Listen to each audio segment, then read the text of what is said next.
Tapos, sabi ko, oh, ano na ang nangyari? Sabi ko, bakit malapit yung dinig ko? Pag ako naman ang nagsalita, parang ang layo-layo. Tapos? Ayun, nagpipray na ako.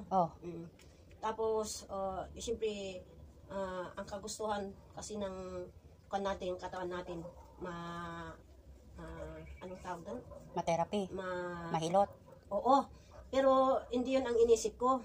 Tapos nagpray pa ako ng 2 araw. Tapos pangatlong araw, ay pumunta na ako, nagdasal ako, sabi ko, Lord, kung kagustuhan mo magpapacheck up ako, sige puntahan mo, i-lead mo ako sa doktor na gagamitin mo.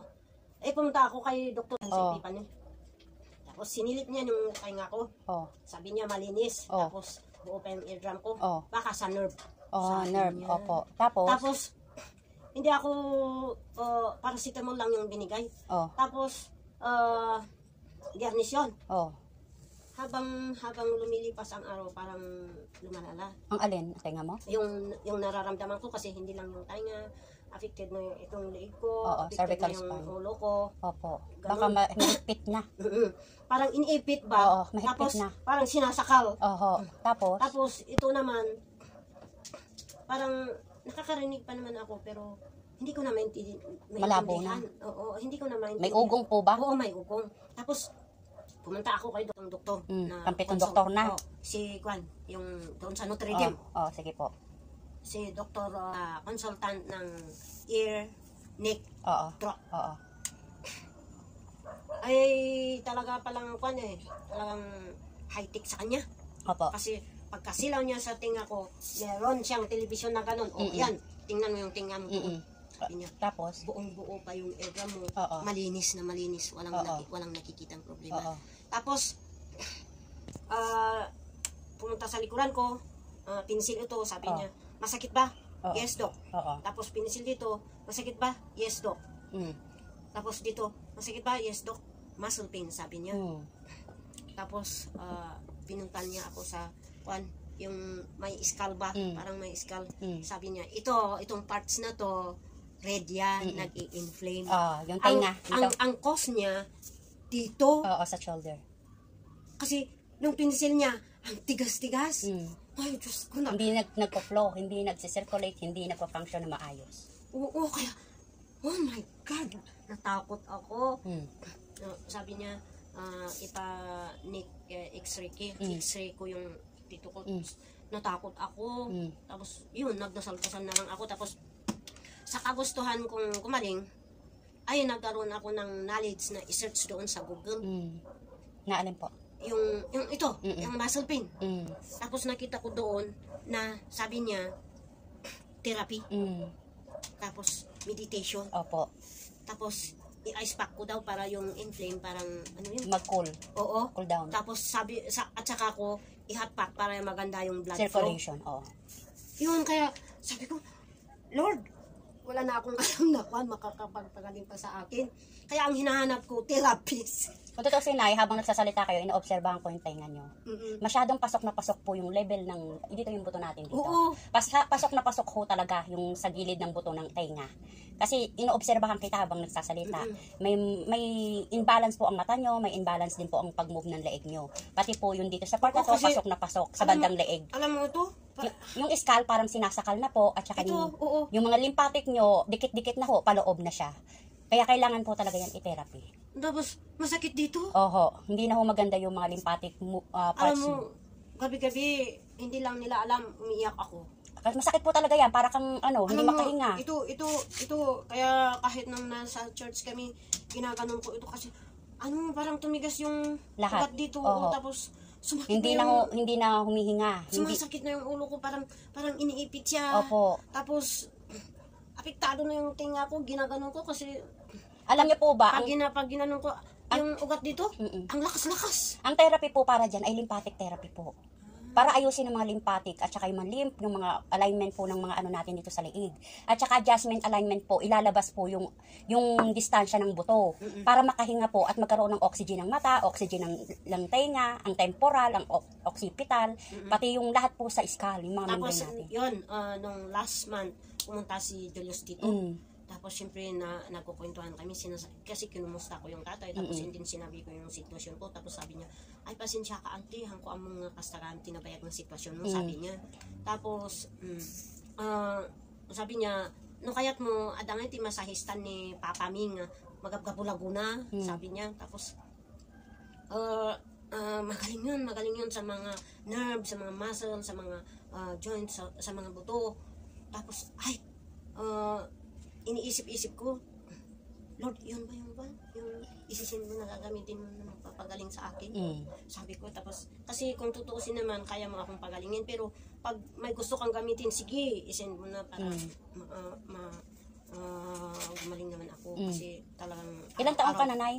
52. Pangalan mo uli? Jenny. Jenny Balanban? Dogyang. Doria. Jenny Balanban Dogyang. Binaligtad ko lang yung Jenny kaya na Jean. Kaya pala, Jenny ka pala. Sabi ko na Jenny Balanban, yung Facebook niya. Jenny pala kayo.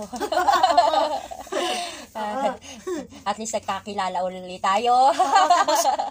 Tapos biglang nakalimutan ko ng isang linggo. Tapos nag-i-scroll ako, nakita ko si Julius nagpo-post ng mga Bible verse, tapos nag-like ako, tapos nag-imin ako, and then bigla akong naalala, ay oo nga pala yung masahista na sinasabi niya, yung massage therapy. Sabi ko, ayun, hiningi ko yung pangalan mo, anong pangalan sa anong pangalan sa Messenger, tapos ayun, sinend niya. Yung sa eardrum nyo, Nay, ito pong problema mo, yung tenga nyo po, masyado na kung pasok na pasok, yung level ng litid nyo po doon sa loob, kaya po iniipit po ng skull nyo ang inyong pressure. Hindi na po maganda sa batok, masyadong dikit na po yung vertigo, buti hindi ka nahihilo. Nahihilo ako. Tapos ang spine mo, hindi rin maganda ang tayo, medyo malalim dito, tapos hindi maganda yung pagiging, straight. Oo, yun ang sinabi ng hipag ko. Kaya yun po yung problema ng inyong katawan. Hindi ako naniniwala sa sinasabi ng hipag ko, pero sinabi mo na eh. Ayan na po yun. Ganito na yung sitwasyon ko. Ay, lalong magaganon yung ulo ko. Ayaw ko yun. Kasi ako ang kawawan. Totoo, hindi na alam ng utak mo kung ano ang gagawin. Iaalis ko lang po itong unan kasi para hindi masyado. Tapos, yuyo po, baba lang ang chin. Tingala, taas ang chin. Ganyan po. Taas po yung chin, ganyan. Inhale, exhale, taas left. Pag sinabing left. Pag sinabing right. Yan. Ganyan lang ha. Relax lang po tayo kasi lymphatic therapy po to.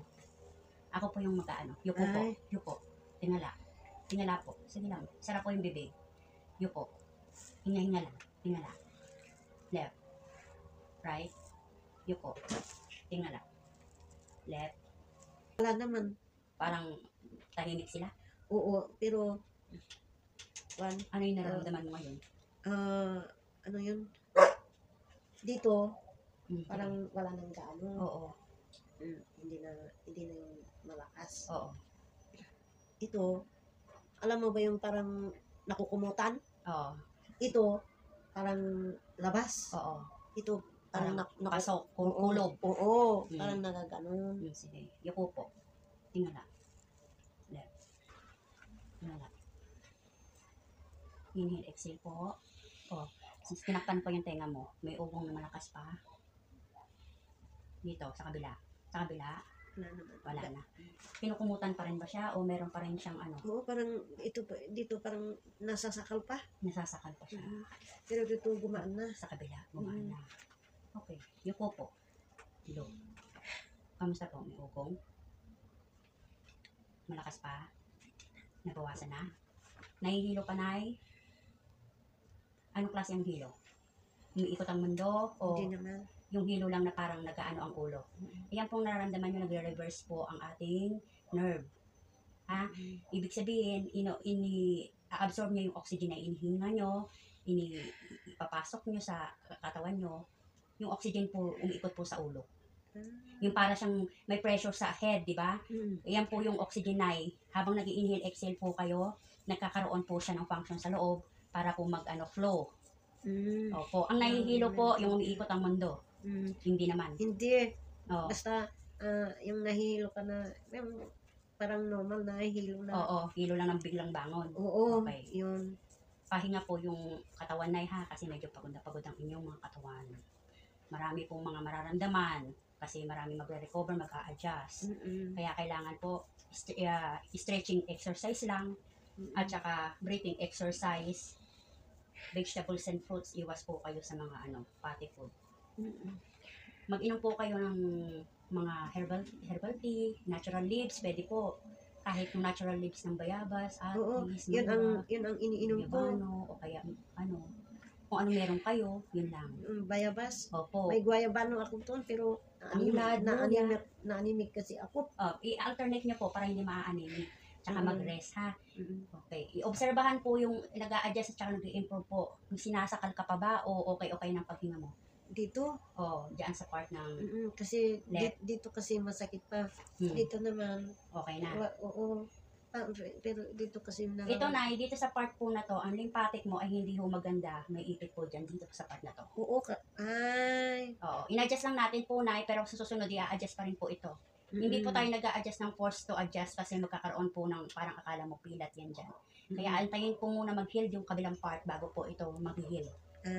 Ganun po.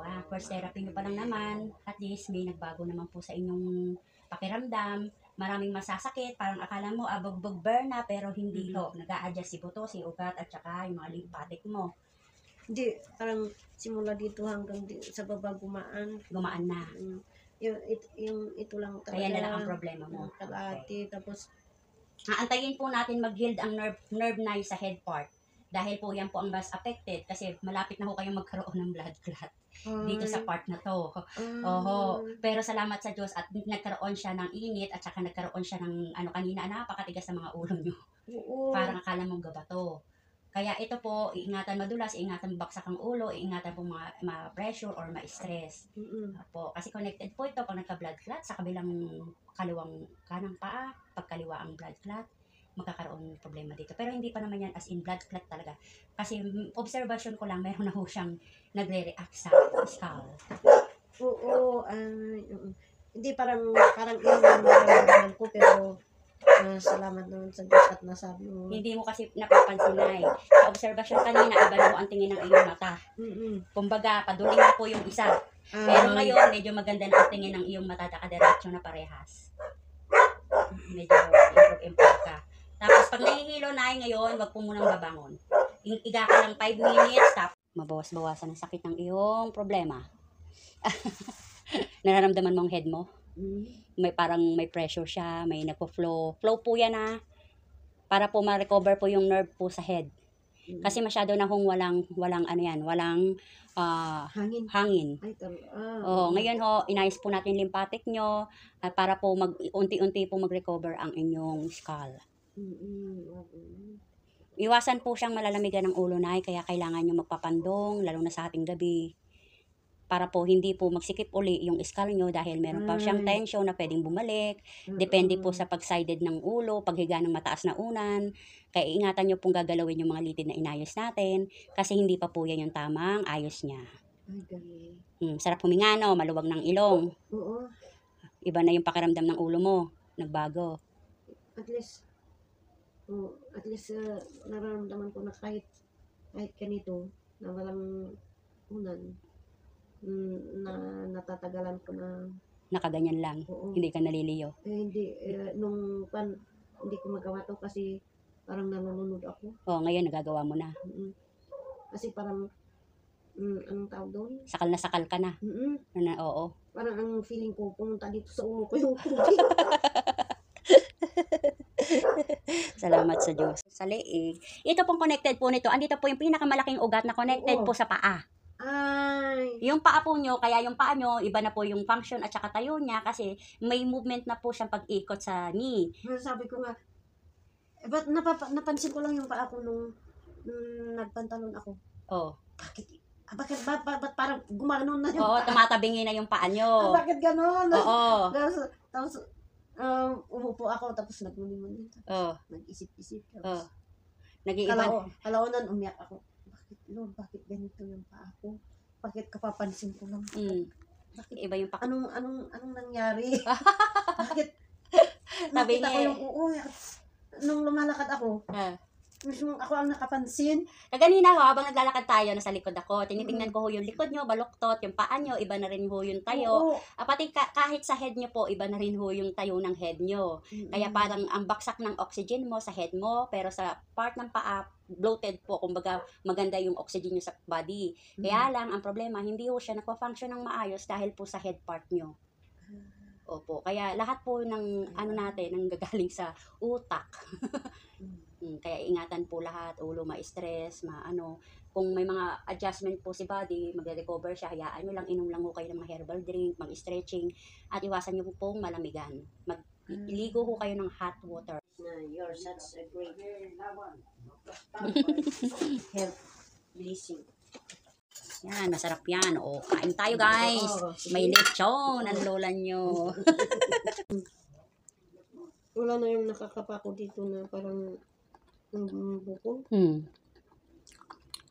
Parang umayos na. Kasi kapag ginanong ko, nakapako yung parang bukol. Tapos pinipress ko, parang affected lahat. Kaya kung ano-ano ang ginagawa ko sa bukol. Ganun ko. Tapos nakita ko pag humarap ako sa hasari, nakita ko yung mukha ko. Tapos, ayun, matagal na ako uupo dyan. Magkakaisip-isip, mamaya, hindi ko namalayan, natulog ako. Pagkagising ko, gusto kong lumabas. Kaya kahit maraming trabaho dito sa loob, hindi ko mag-o. Kasi nai-stress na yung mind mo. Hindi na alam kung anong gagawin.